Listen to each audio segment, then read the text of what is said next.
Assalamualaikum warahmatullahi wabarakatuh. Waalaikumsalam warahmatullahi wabarakatuh. Selamat siang, anak-anak. Siang, Pak. Siang, Pak. Gimana kabarnya? Alhamdulillah. Luar biasa. Allahu Akbar. Udah lama ya kita nggak bertemu semenjak corona terus. Kemarin Ya, Pak. Lebaran kan. Nah, jadi tidak lupa juga Bapak ingin mengucapkan minal aidin wal faizin sama kalian. Oh iya, Bapak. Minal aizin wal faizin juga. Iya, Pak. Mohon maaf mana THR-nya. Nanti. Nah, baik. Kalian kan kemarin udah belajar ya tentang hakikat fisika dengan keselamatan kerja, cuman baru dijelaskannya yaitu tentang hakikat fisika ya. Belum. Hah? Belum? Iya. Mungkin lupa lagi ya. Enggak. Nah, jadi nanti kita akan belajar tentang keselamatan kerja di laboratorium. Sebelum berlanjut, Bapak ingin tahu kemarin kalian kan belajar tentang ilmu fisika. Nah, coba jelaskan gitu apa versi kalian hakikat ilmu fisika itu apa? Ada yang tahu? Satu orang?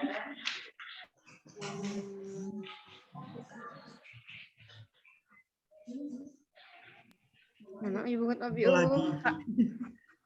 Hakikat ilmu Oh iya, fisika adalah ilmu yang mempelajari mengenai apa itu fisika yang saling berhubungan satu dengan yang lain, karena ilmu fisika itu saling berkaitan dengan ilmu pengetahuan lainnya. Ya, cukup menarik ya jawabannya. Terima kasih pada Siti Adistia. Nah, sebelum berlanjut lagi, Bapak ingin tahu tentang presensi kalian. Apa hadir semua? Nadia Munawaroh hadir? Siti Agustia hadir? Hadir, Pak. Aspi Ulpa? Hadir, Pak. Ila Nurpadila? Hadir, Pak. Putri Paransucia? Hadir, Pak. Nurul Hidayah? Hadir. Hadir, Pak. Kayaknya semangat nih ya. Nah, baik, untuk selanjutnya, di sini kita akan belajar tentang keselamatan kerja di laboratorium. Nah, sebelum ini, apa kalian tahu tentang laboratorium itu apa? Tempat praktikum. Ya, tempat praktikum. Tempat di mana seseorang melakukan suatu praktik. Ya. Jadi laboratorium itu ya semacam tempat di mana kita mengadakan sebuah eksperimen atau penelitian ya. Baik, di sini Bapak akan memberikan sebuah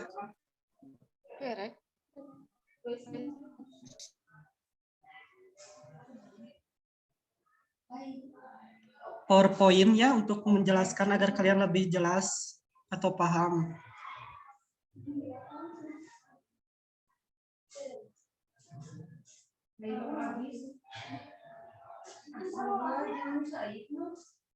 Nah, di sini udah tampak PowerPoint-nya? Sudah, Pak, ada. Ya, baik. Di sini kan jelas ya judulnya, itu tentang keselamatan kerja di laboratorium fisika ya tentunya. Nah, apa itu keselamatan kerja di laboratorium? Ada yang tahu? Keselamatan kerja. Keselamatan kerja di laboratorium. Jadi upaya pencegahan suatu hal yang akan terjadi Iya, benar. yang tidak akan maksudnya. Ya, suatu pencegahan ya dari adanya mungkin ada kemungkinan atau resiko yang terjadi nanti jika ada terjadinya kecelakaan. Nah, secara teori, jadi keselamatan kerja itu merupakan instrumen yang memproteksi baik itu pekerjanya maupun penelitinya, baik guru ataupun muridnya, kemudian lingkungan hidupnya dan masyarakat yang ada di sekitar dari laboratorium itu terhindar gitu dari adanya kecelakaan kerja yang mungkin nanti akan terjadi dalam hal eksperimen gitu. Nah, keselamatan kerja ini bertujuannya yaitu tadi kan kata kalian, yaitu contohnya untuk mengurangi resiko dari adanya kecelakaan kerja, kemudian memberikan kalian pemahaman tentang bagaimana cara atau tata tertib kalian jika sedang ada di laboratorium. Kemudian ini yang kedua adalah pengertian laboratorium.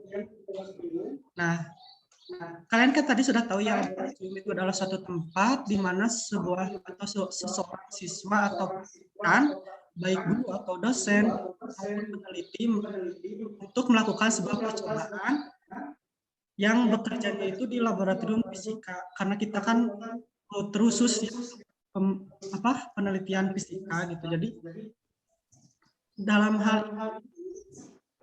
laboratorium yang ada di fisika ya mungkin nanti akan ada peralatan-peralatan fisika gitu. Jadi mungkin terhadap bahan kimia ataupun yang lain itu mungkin cenderung sedikit ya. Nah, kemudian manfaat. Sebenarnya manfaatnya itu banyak ya, cuman di sini Bapak ingin menjelaskan bahwa manfaatnya itu adalah salah satu bentuk di mana untuk menciptakan tempat kerja yang aman, sehat, kemudian bebas dari pencemaran lingkungan. Karena kan mungkin nanti kita melakukan sebuah percobaan, manakala kan kita buat sebuah atau adanya sampah nanti atau limbah gitu yang mungkin akan mencemari sebuah lingkungan. Maka dari situ kita di sini harus dapat atau tahu bagaimana tata cara kita dalam mengolah atau membuat salah satu pengolahan terhadap limbah yang akan nanti dihasilkan agar meningkatkan efisiensi dan produktivitas kerja ya. Nah, kemudian keselamatan kerja di laboratorium ini, misalkan nanti kalian ada teman yang tidak tahu tentang apa itu keselamatan kerja, nah kalian itu perlu diinformasikan itu secara cukup sederhana agar relevan gitu, sehingga mereka mengetahui tentang sumber bahaya di laboratorium atau akibatnya itu, atau akibat yang akan ditemukan nanti itu tahu gitu tentang cara penanggulangannya, tentang tata tertib ketika kita akan memasuki sebuah laboratorium.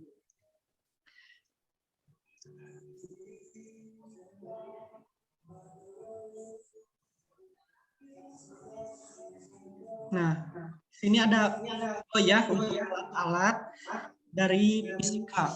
Nah, sebelum putar videonya, kalian waktu SMP pernah mengetahui tentang alat-alat fisika nggak? Seperti apa aja gitu alat-alat fisika? Pernah, Pak. Pernah, Pak. Contohnya apa? Salah satu. Penggaris, jangka sorong, mikrometer skop. Ya, itu adalah sebuah alat basic. Jur sangkar. Ya, alat basic atau dasar yang ada di laboratorium fisika ya. Nah, baik, ini adalah video dari alat-alat fisika. Yang pertama ada neraca Ohaus. Nah, jadi neraca Ohaus ini adalah alat yang digunakan untuk mengukur massa suatu benda. Nah, di sini kan terlihat terdiri dari beberapa pengukurannya gitu. Ada 3 garis mistar. Dari yang terkecil, kemudian sedang, dan yang terbesar. Nah, di sini biasanya digunakan untuk menimbang suatu benda yang ukurannya itu kecil atau tidak melebihi dari 2 kg biasanya. Kemudian, nah ini ya, tadi sudah dijelaskan.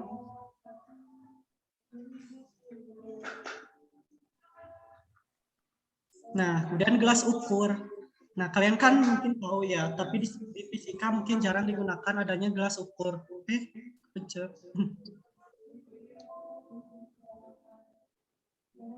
Nah, tapi di fisika biasanya itu jarang digunakannya gelas ukur, atau biasanya dilakukan pada percobaan viskositas atau fluida.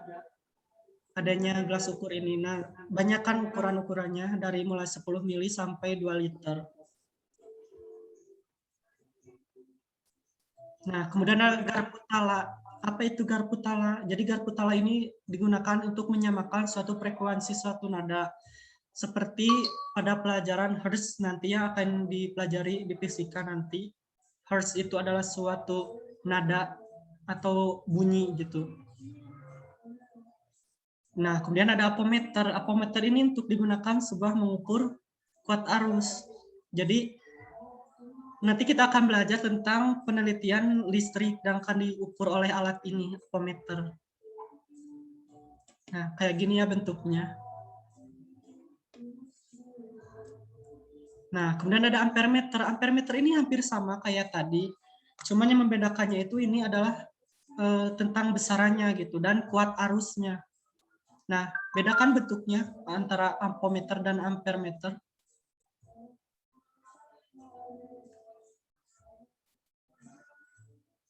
Nah, kemudian jangka sorong. Nah, ini kan yang sering kalian lihat waktu di SMP. Jadi jangka Iya, sorong Pak. digunakan untuk mengukur suatu benda yang mungkin skalanya itu sangat kecil.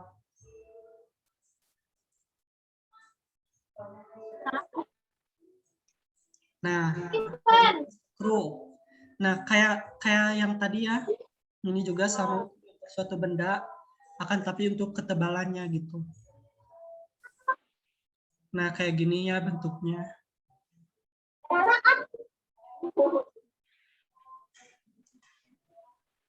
Nah, ini generator listrik untuk apa? Biasanya digunakan untuk sebagai sumber energi mekanik atau listriknya gitu. Pada percobaan energi listrik nanti ya. Nah, di dalamnya itu terdiri banyak sekali komponen ya. Seperti ini gambarnya. Nah, ini pasti kalian tahu ya ini apa? Ya, ini aki kalau bahasa kita gitu. Jadi ini adalah sebuah alat penyimpanan energi listrik dari energi kimia yang biasanya ada di kendaraan bermotor. Nah, meter untuk mengukur suatu besar intensitas cahaya. Nah, nanti kita juga akan belajar tentang mengukur sebuah intensitas cahaya.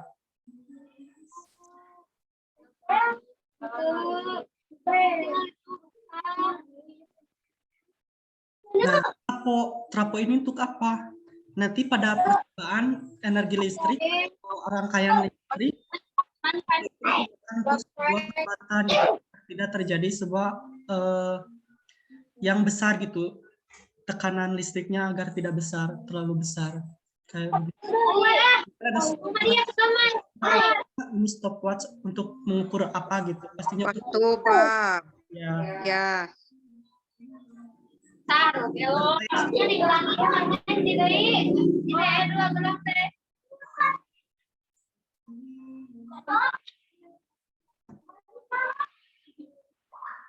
Nah, ini termometer biasanya digunakan untuk mengukur sebuah suhu suatu benda gitu. Nah, jadi skalanya itu cukup banyak ya, dari mulai bawah sampai ke atas. Nanti kita dan hygrometer. Ini untuk mengetahui tentang berat jenis zat cairnya gitu, massa jenis.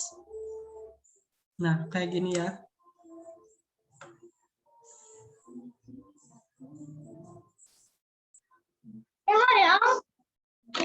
Nah, dan ada pipa kapiler. Ya bentuknya. Nah, prisma optik untuk nanti kita melakukan percobaan tentang optik untuk menguraikan sebuah cahaya atau tidak, atau bentuk cahaya kayak gimana gitu. Kemudian ada katrol. Nah, biasanya digunakan untuk memudahkan kita dalam melakukan sebuah pekerjaan ya biasanya. Yang ada pada itu, Pak, bukan ini teh yang ditimbaan ya. Yang ditimbaan, benar. Oh, Dan lensa sama kayak tadi ya, lensa untuk menguraikan sebuah cahaya. Nah, selinki untuk nanti kalian mengetahui tentang per atau apa gitu, menurut istilah kalian ini apa? Nah, voltmeter sama kayak tadi ampermeter, cuman voltmeter ini satuannya itu lebih banyak gitu. Dan lebih terperinci.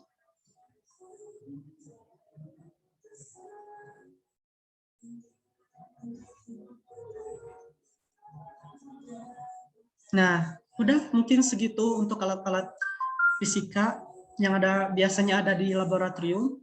Mungkin nanti ada beberapa alat-alat fisika yang mungkin tidak disebutkan di sini, tapi pasti nanti kita akan belajar tentang alat tersebut. Nah, selain itu ada juga, nah ya sama ya kayak tadi. Nah, ada transformator nih, ada atau trapo. Nah, biasanya digunakan terhadap penelitian arus listrik ya. Kayak gitu ya. Nah, selain itu juga nanti di laboratorium kalian harus mengetahui tentang rambu-rambu atau ya larangan gitu, larangan tentang kalian itu harus ngapain aja nih di lab. Apakah harus ya sebisa mungkin kalian harus mengikuti tata tertib yang sudah diterapkan di laboratorium nanti. Nah, di sini kan banyak ya. Nah, akan tapi di sini Bapak hanya mengikut sertakan beberapa rambu seperti animal hazard. Ini adalah bahaya yaitu berasal dari hewan. Nah, biasanya berasal dari hewan misalkan adanya racun tikus atau apa gitu. Atau misal hewannya itu ya buas gitu. Nah, kemudian ada sharp instrument hazard. Ini adalah bahaya yang berasal dari benda-benda yang tajam yang mungkin nanti kalian tadi kan ada gelas ukur atau apa gitu. Kemudian ada listrik, ya takutnya dari kawat suatu benda tersebut kan bisa melukai diri kalian. Nah, jadi harus hati-hati ya. Kemudian ada heat hazard, adalah bahaya yang berasal dari benda yang panas. Misalkan ya kayak penelitian kimia gitu. Dimana kan kita harus memanaskan sebuah zat cair untuk mengetahui tentang reaksi dalam zat tersebut gitu. Jadi harus hati-hati. Kemudian ada glassware hazard, adalah bahaya yang berasal dari benda yang mudah pecah. Kayak tadi ya, gelas kimia. Kalau itu adalah salah satu benda yang mungkin mudah pecah. Kemudian ada chemical hazard, adalah bahaya yang berasal dari bahan kimia. Ya bisa saja kayak NaCl atau apa gitu, yang dapat melukai kulit atau terjadinya infeksi gitu pada kulit nanti kalau tidak hati-hati. Kemudian ada electrical hazard. Nah, electrical hazard ini dari sebuah listrik gitu. Misalkan kita sedang melakukan penelitian listrik seperti merangkai sebuah rangkaian arus listrik baik itu AC atau DC nanti akan kita pelajari. Nah, kalian itu tidak hati-hati, kemudian tersengat listrik. Nah, ini cukup bahaya ya, kalian juga harus hati-hati nanti. Nah, kemudian ada and face hazard, adalah bahaya yang berasal dari benda-benda yang dapat membuat iritasi pada mata dan wajah. Misal kayak percobaan kimia. Nah, kan misalkan kita harus direaksi, tiba-tiba muncrat gitu airnya atau ya asapnya kena mata, ya itu mungkin bisa saja terjadi kalau kita tidak hati-hati. Makanya nanti kita akan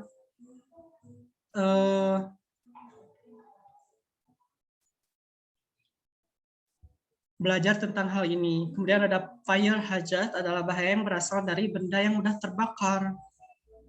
Adalah contohnya nih ya, seperti kerosin atau minyak tanah dan spiritus. Seperti yang nanti kita akan lakukan terhadap percobaan gitu. Nah, kemudian kalian di sini lihat ada apa? Faktor ya. Ya. Faktor terjadinya kecelakaan kerja. Ya, benar. Nah, secara umum gitu, secara garis besar bahwa faktor terjadinya kecelakaan kerja ini hanya dibagi menjadi 3 bagian. Yang pertama ada faktor teknis, kemudian yang kedua ada faktor lingkungan, dan yang ketiga ada faktor manusia. Nah, untuk faktor teknis ini, yaitu potensi bahaya itu yaitu berasal dari peralatan kerja kita nanti gitu. Misalkan kita tidak hati-hati dalam menggunakan gelas ukur, kayak tadi kan bisa saja nanti melukai diri kita sendiri gitu jika terjadinya pecahan. Nah, kemudian yang kedua ada faktor lingkungan, yaitu potensi bahaya yang berasal dari atau berada di dalam lingkungan yang bisa bersumber dari proses produksi termasuk bahan baku, baik produk antara maupun hasil akhirnya. Nah, seperti kalian nanti melakukan percobaan viskositas, kan baik itu adalah sebuah zat kimia seperti oli, minyak tanah, maupun minyak kelapa, ataupun air biasa gitu kayak nanti. Nah, bisa saja kan bahan baku tersebut nanti bisa melukai kalian dan terjadinya infeksi. Maka dari sini harus hati-hati ya, karena sebuah faktor terjadinya kecelakaan kerja bisa terdapat pada bahan baku yang nanti akan kita gunakan. Kemudian yang ketiga ada faktor manusia, yaitu merupakan potensi bahaya yang cukup besar.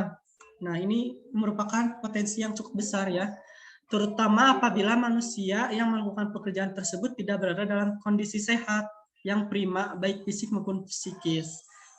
Nah, jadi dalam hal ini mungkin nanti siswa akan dilihat dulu apakah dia sudah siap melakukan eksperimen atau belum terlebih dahulu. Kemudian ya dalam sisi lain mungkin pada sifat manusia itu sendiri kayak ceroboh ataupun tidak berhati-hati dalam melakukan eksperimen gitu. Dan terkesan asal-asalan mungkin kayak gitu. Nah, kemudian yang selanjutnya ada penyebab bahaya dari laboratorium itu. Ada beberapa penyebab dari adanya bahaya. Nah, di sini Bapak membawa dari teori atau pendapat dari sebuah ilmuwan yaitu Nuryani R, yaitu jenis-jenis bahaya yang ada dalam laboratorium adalah yang pertama ada kebakaran. Nah, kebakaran ini sebagai akibat penggunaan bahan-bahan kimia yang mudah terbakar gitu, seperti pelarut organik, aseton, benzena, etil alkohol atau etil ether. Atau mungkin nanti kan akan ada minyak tanah kayak gitu untuk viskositas. Nah, kemudian ada ledakan. Nah, ledakan ini biasanya akibat reaksi dari eksplosif dari bahan-bahan reaktif seperti oksidator. Kemudian adanya keracunan, bahan kimia yang berbahaya seperti arsen, timbal, dan lain-lain. Ini cukup berbahaya ya kalau keracunan itu. Makanya nanti ya harus hati-hati gitu. Kemudian ada iritasi, yaitu peradangan pada kulit atau saluran pernapasan dan juga sebagai kontak langsung dengan bahan-bahan korosif. Kemudian ada luka pada kulit atau mata akibat pecahan kaca, logam, kayu, dan lain-lain. Dan terakhir ada sengatan listrik. Nah, terutama ya untuk pelajaran fisika ini, nanti kita akan belajar tentang eksperimen listrik. Nah, ya mungkin nanti kalian harus berhati-hati dan mengetahui tentang tata cara dalam merangkai sebuah listrik. Nah, kemudian berlanjut pada tata tertib dalam pelaksanaan kerja di laboratorium. Sebelumnya sudah tampil? Sudah, Pak. Sudah, Pak. Ya, baik. Nah, sekarang kita akan belajar tentang tata tertib dalam pelaksanaan kerja di laboratorium. Nah, jadi dalam tata tertib dalam pelaksanaan kerja laboratorium ini terdiri dari 3 bagian, baik itu dari sebelum praktikum, kemudian saat berlangsungnya sebuah praktikum, sampai pada sesudah melaksanakan sebuah praktikum. Nah, di sini yang pertama adalah sebelum praktikum. Nah, jadi sebelum praktikum ini siswa tentunya wajib datang tepat waktu.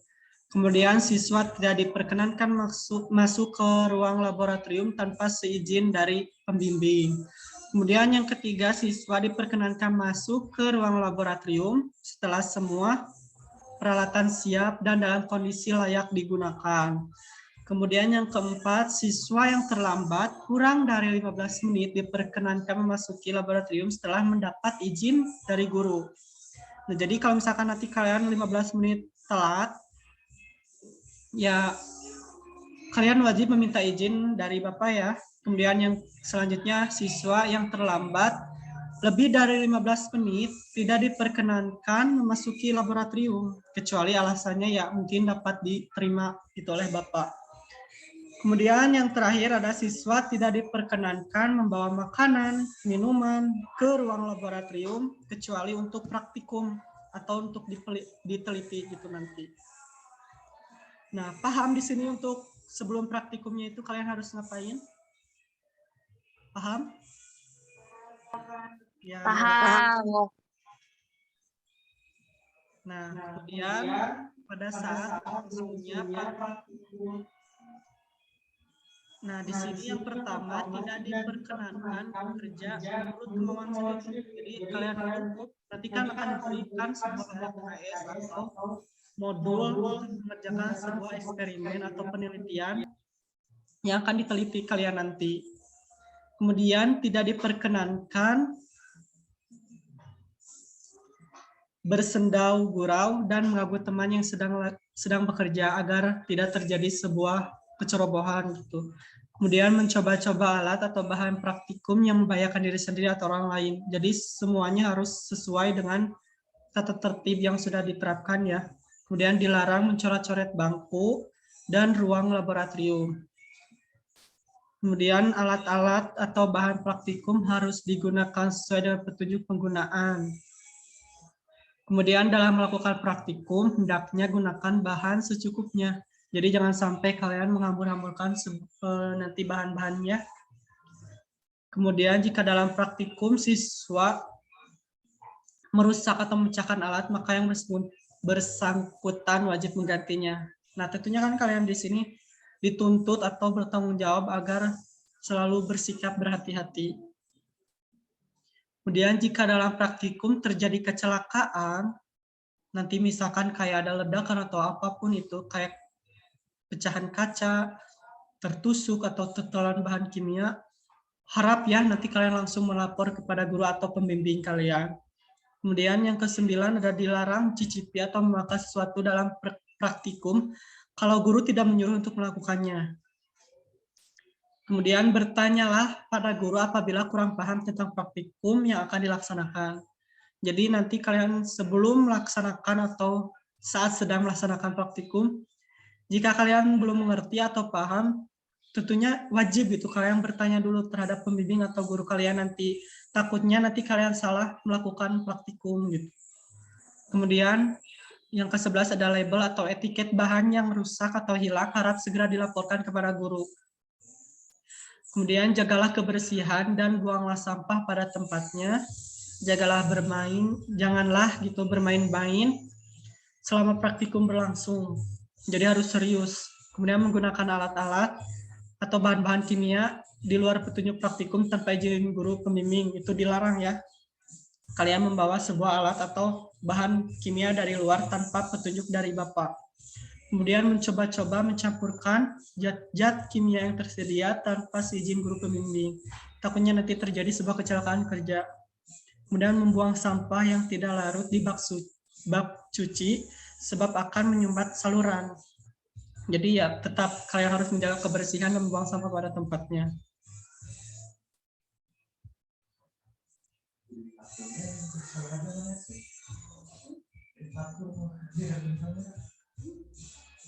Bentar ya.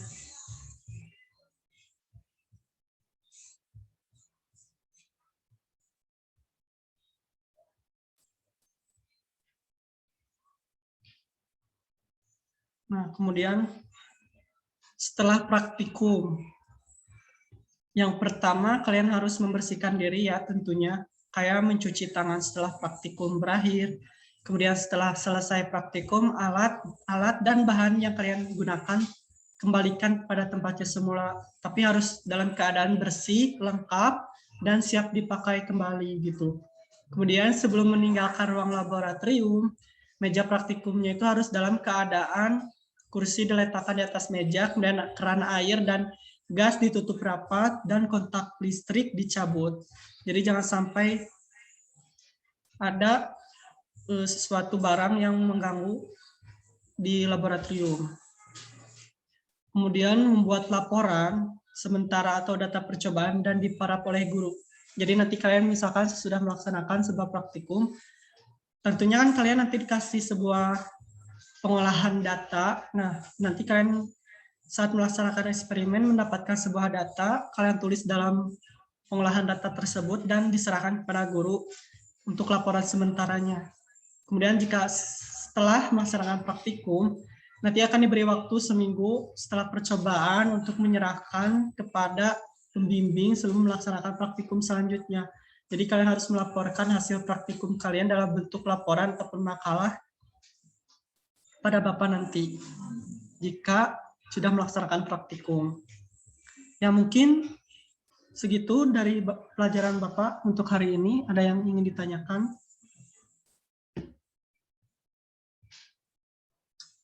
Tidak ada, Pak. Gue paham. Paham, insya Allah. Baik, kalau gitu Bapak ingin tahu kesimpulan dari kalian nih. Coba bisa disimpulkan. Apa itu keselamatan laboratorium? Ya, jadi keselamatan kerja di laboratorium itu upaya pencegahan Ya, sesuatu yang mungkin membahayakan buat diri kita. ya benar. Ya, terus yang lainnya?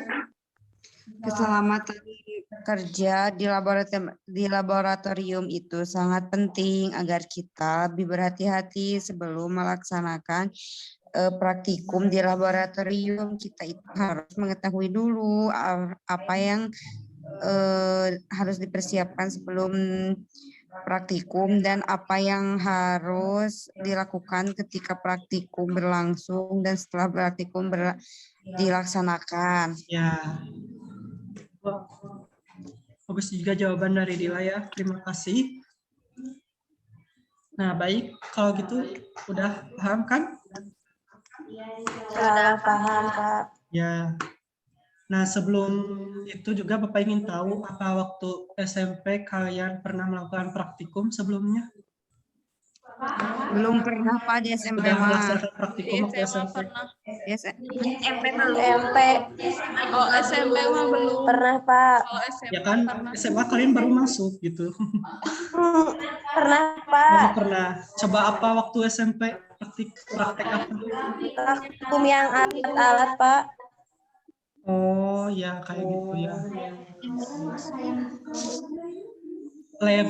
Tapi kan waktu SMP kalian IPA ya, bukan fisika biologi kayak gitu. Tapi Pak, waktu kelas 9 mah udah dipisah-pisah. Oh iya.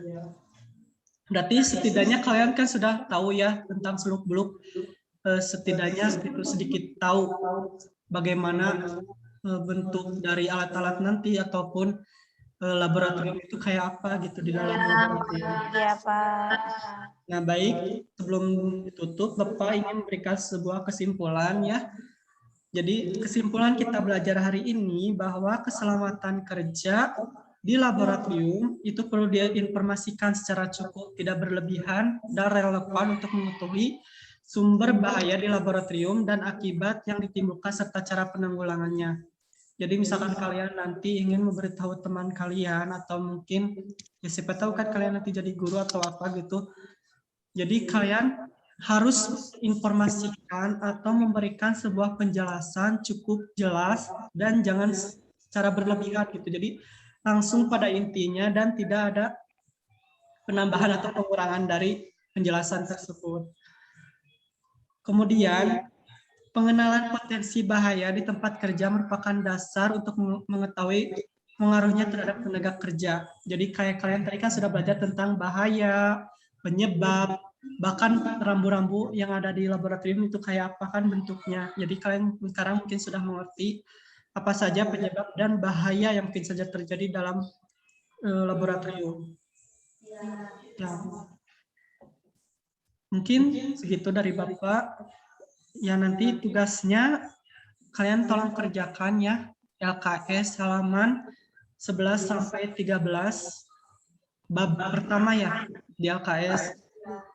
Ya. Ada yang ditanyakan? Tidak, Pak. Tidak, Pak. Pengumpulan terakhir 3 hari mendatang ya. Ya, baik sebelum ditutup, alangkah baiknya kita membaca hamdalah bersama-sama. Terima kasih perhatiannya. Sampai jumpa di pertemuan berikutnya. Jangan bosan untuk belajar fisika ya. Wassalamualaikum warahmatullahi wabarakatuh. Waalaikumsalam warahmatullahi wabarakatuh.